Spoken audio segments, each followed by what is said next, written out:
आज हम आप लोगों को टीएटी के कार्ड्स और उसको प्रैक्टिकल इम्प्लीकेशन के बारे में मैं बताने जा रही हूँ आप लोगों को। तो टीएटी में क्या होता है, इस तरीके के कार्ड्स होते हैं। ये देखिए, ये कार्ड्स हैं। अभी हम एक एक कार्ड्स आपको दिखाएंगे। ऐसे कार्ड जब आपके पास कोई टेस्टिंग के लिए आता है, कोई एक सब्जेक्ट ऐसा जिस पर हम प्रोजेक्टिव टेक्निक के थ्रू उसको एसेस करना चाहते हैं, उस सिचुएशन पर हम इंडिविजुअल के सामने टीएटी मतलब thematic apperception test, this test was made by Murray ने बनाया था, ये टेस्ट का निर्माण किया था। और ये मैक्सिमम जो है वो उन लोगों पर एडमिनिस्टर किया जाता है जो लोगों को मेंटल इलनेस होती है या जो अपनी बात को डायरेक्टली नहीं कह पाते हैं। तो इसमें जो कार्ड्स हैं वो एक एक करके जो टेस्टी होता है वो एक एक कार्ड अपने टेस्टर के सामने रखता है या जिसको आप एसेस कर रहे हैं और उनके सामने रख के आप उसको देते हैं। जब आप कार्ड उसको शो करते हैं तो आप उसको ये बताएंगे कि आपको कार्ड आपने देखा, अब आप इसकी एक स्टोरी बनाइए, एक स्टोरी का निर्माण करिए। स्टोरी बहुत लंबी नहीं होनी चाहिए, बहुत छोटी नहीं होनी चाहिए। अगर आप चाहें तो कैंडिडेट का नाम लिख सकते हैं, मतलब ये लड़का एक राम है या ये लड़की एक श्यामा है, या आप ये भी कर सकते हैं कि नाम डालें या ना डालें। इसके अलावा इसकी एक और कैरेक्टरिस्टिक होती है कि आप उसमें प्रेजेंट, पास्ट और फ्यूचर को लेकर के चलते हैं। मतलब पहले इस बच्चे के साथ ये हुआ होगा, इसलिए इस समय ऐसा दिख रहा है और भविष्य में ये ऐसा करेगा। ये चीजें आप अपने कैंडिडेट को बताएंगे कि आप इस पर देखिए, आप इसके अकॉर्डिंग अपनी स्टोरी बनाइए। तो जैसे पहला कार्ड है, ये कार्ड्स उल्टे आप अपने पास रखेंगे और फिर कैंडिडेट के सामने आपने पहला कार्ड प्रेजेंट किया। जैसे ये पहला कार्ड है। यहाँ पर देखिएगा नीचे कार्ड में, इसको नजदीक, यहाँ कार्ड में नीचे नंबर लिखा रहता है, ये लिखा हुआ है। जैसे यहाँ पर लिखा है T1 मतलब पहला कार्ड। अब ये कार्ड आपने अपने कैंडिडेट को दे दिया और आपने कहा इस कार्ड को देख के और बताइए कि ये बच्चा क्या कर रहा है। तो जैसे कोई बच्चा है, मान लो एक कार्ड को मैं आपको एक्सप्लेन करती हूँ। जैसे किसी ने कार्ड बनाया कि ये लड़का है, श्याम है, इसके पिताजी ने इसको बर्थडे में ला करके ये तानपुरा दिया है और वो ये कह रहे हैं, ये बच्चा ये सोच रहा है कि अब मैं इसको कैसे बजाऊं, मैं कैसे सीखूं, और ये मन बहुत खुश हो रहा है। एक बच्चा ये स्टोरी बना सकता है। दूसरा एक स्टोरी बना सकता है कि उसके पिताजी हैं, वो बहुत गुस्सा हैं, उन्होंने बड़ा क्रोध में है क्योंकि ये बच्चा हर समय तानपुरा बजाता था। तो उन्होंने कहा कि ये तानपुरा तुमको नहीं बजाना, ये तानपुरा का तुम अब इस्तेमाल नहीं करोगे। तो उस दौरान उसने क्या किया, उस बच्चे को उन्होंने कहा कि लेकर आओ और ला करके इसको तोड़ के फेंक दो। अब वो बच्चा ये सोच रहा है कि मैं इसको इतना प्यार करता हूँ, ये मेरा सबसे पसंदीदा, ये फेवरेट मेरा म्यूजिकल इंस्ट्रूमेंट है, आज मैं इसको आखिरी बार लिख रहा हूँ, देख रहा हूँ, अब मैं इसको कभी बजा नहीं पाऊंगा। तो दो स्टोरीज हमने बनाई एक ही कार्ड को लेकर के।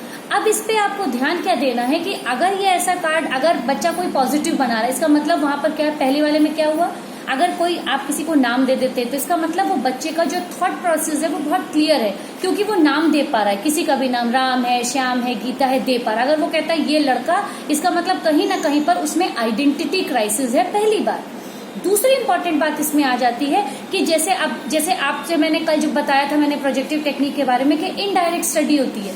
आपको नहीं पता कि मैं क्या जानना चाहती हूँ, लेकिन being a counsellor, being a assessor, मैंने जान लिया कि अगर आपने पॉजिटिव स्टोरी बनाई जैसे पहले वाली स्टोरी में, इसका मतलब बच्चे और माता पिता के बीच का जो रिलेशनशिप है, parent child relationship is very good, वो बहुत अच्छा है। बच्चा समझ पा रहा है, बच्चे के पेरेंट्स टाइम टू टाइम उसको गिफ्ट्स ला करके देते हैं और बच्चा पॉजिटिव थिंकर है, वो सोच रहा है आगे मैं कैसे सीखूं।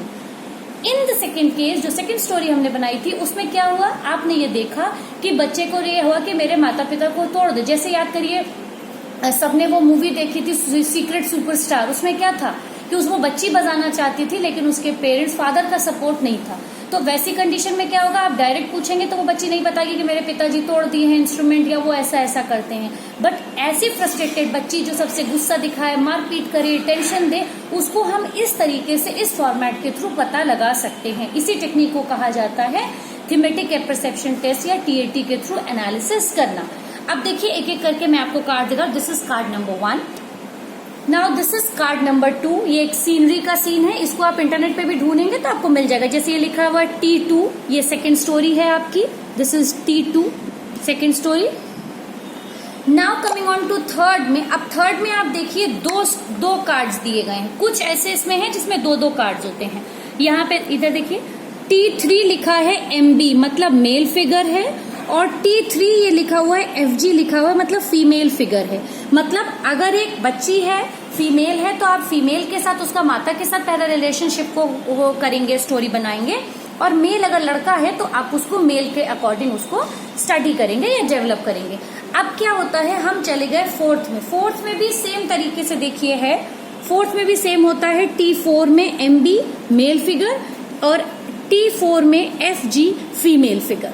सेम तरीके से इसमें भी फीमेल को फीमेल का कार्ड और मेल को मेल का कार्ड दिया जाता है। अब आ जाते हैं T5। T5 जो है ये आपकी एक ये पिक्चर बनी हुई है, दिस इज T5। ये कार्ड आपने दे दिया, T5 आपने दिखाया, इंडिविजुअल ने लिखा।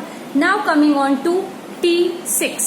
T6 में फिर एक सीनरी का सीन रहता है, दिस इज T6, आपने ये दे दिया, कर दिया।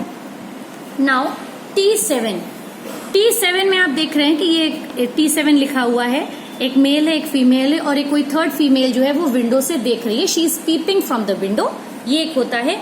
अगर इस स्टोरी में आपको लगता है कि जैसे बीइंग अ काउंसलर, जब यहाँ तक स्टोरी आ जाती है, अगर इसको लिखने में व्यक्ति हिचकिचा रहा है, व्यक्ति कह रहा है कि नहीं मैं नहीं लिखना चाहता, या अगर मैं इसको स्किप कर जाऊं तो दैट मीन्स कुछ ना कुछ बिहेवियरल इश्यूज हो सकता है कि उसके हस्बैंड का किसी से एक्स्ट्रा मैरिटल अफेयर हो सकता है, उसका खुद का एक्स्ट्रा मैरिटल अफेयर हो जो वो अपने हस्बैंड को या फैमिली को नहीं, या हो सकता है कोई उसको सेक्सुअली एक्सप्लॉइट कर रहा हो, कोई उसको मोलिस्ट कर रहा हो, या हो सकता है कि कोई बच्चा है, उसको ये मालूम है कि मेरे माता या पिता का ही कुछ इस तरीके का एक्स्ट्रा मैरिटल अफेयर है। Anything can be possible. मतलब वो आपको ये समझ में आ जाएगा कि इस तरीके का एक फिगर है जिसमें फ्रस्ट्रेशन दिखाई दे रहा है। तो ऐसी कंडीशन में अगर यहाँ पर बच्चा जो इंडिविजुअल है, अगर वो आंसर करने में दिक्कत करता है, तब आप T7 का एडिशनल कार्ड है, दिस इज देखिए T7 लिखा हुआ है और यहाँ ADD लिखा है, मतलब एडिशनल कार्ड है। अगर T6-7 में इसमें अगर किसी को दिक्कत आती है स्टोरी राइटिंग में, तो आप T7 देंगे, अन्यथा की स्थिति में आप T7 वाला कार्ड इंडिविजुअल के सामने प्रेजेंट नहीं करेंगे। अब आता है T8। T8 इज लाइक कि एक भूत जैसा क्या पुराना खंडहर है जिसमें बड़ी बड़ी जटाओं वाला पेड़ है, ये औरत है, ये पेड़ की पूजा कर रही है क्या करके, ये इस तरीके का है। Now 9th card is like this, 9th one is this is T9। ये कार्ड है आपका T9। अब आ जाते हैं 10th कार्ड में T10। T10 में एक ये सिर्फ ये ऐसे ब्लैंक बना हुआ है, ब्लैक है पूरा, और थोड़ी सी रोशनी के साथ एक इंडिविजुअल बैठा दिख रहा है। ये मेल है या फीमेल है ये क्लियर नहीं है, बस एक आपको पिक्चर दिखाई दे रही है। इसमें क्या पता चलता है हमको कि हम क्या आप अंधेरे से उजाले की तरफ जा रहे हैं या उजाले से, मतलब ये व्यक्ति बैठा है तो हो सकता है ये इसलिए बैठा हो कि सब तरफ उसके पीछे अंधेरा है, लेकिन वो आगे अच्छा सोच रहा है, वो सोच रहा है मेरे साथ भविष्य में बहुत अच्छा हो, तो क्या हुआ मैं इतनी विपरीत परिस्थितियों में हूँ लेकिन फिर भी मैं बहुत अच्छा करूंगा, तो ये हो सकता है इसका।